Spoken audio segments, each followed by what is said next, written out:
In this video, you'll learn the main differences behind the logics of Archicad and other BIM applications. First of all, every software follows a structured hierarchy until we get to the point of placing or creating an element. In other BIM applications, the hierarchy follows this path.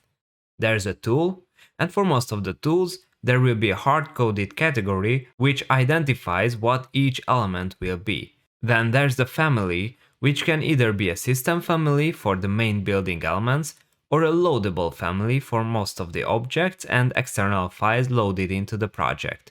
For each family, it is mandatory to create a type which will define the custom set of parameters and dimensions for that family.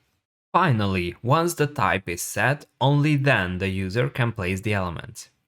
In Archicad it works differently. Once you select the tool, you can set the classification and the layer of the elements. We will discuss this in more detail in a minute.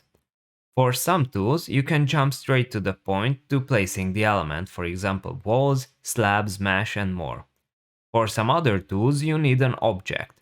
There's no such concept as type.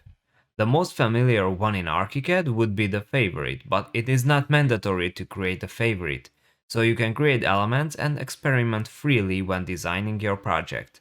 Either with or without the favorite, you can already place or create the element.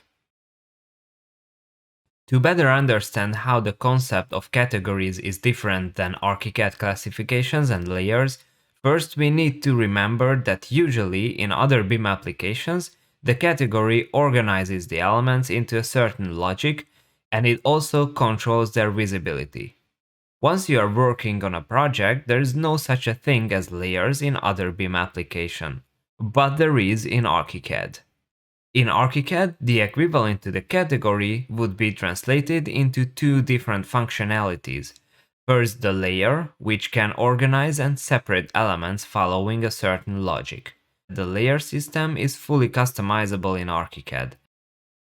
And the second functionality is the classification, which allows you to classify the Archicad elements however you wish, not necessarily based on the tool you've modeled it with.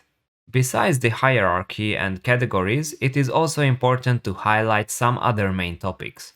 One of them is the difference between the levels and the Archicad stories.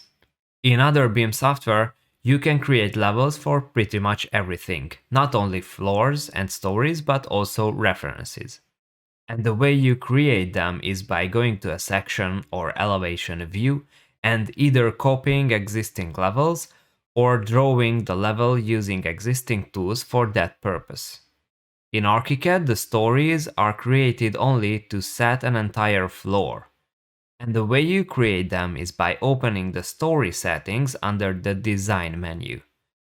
There you can set how many stories you want and their elevation or height.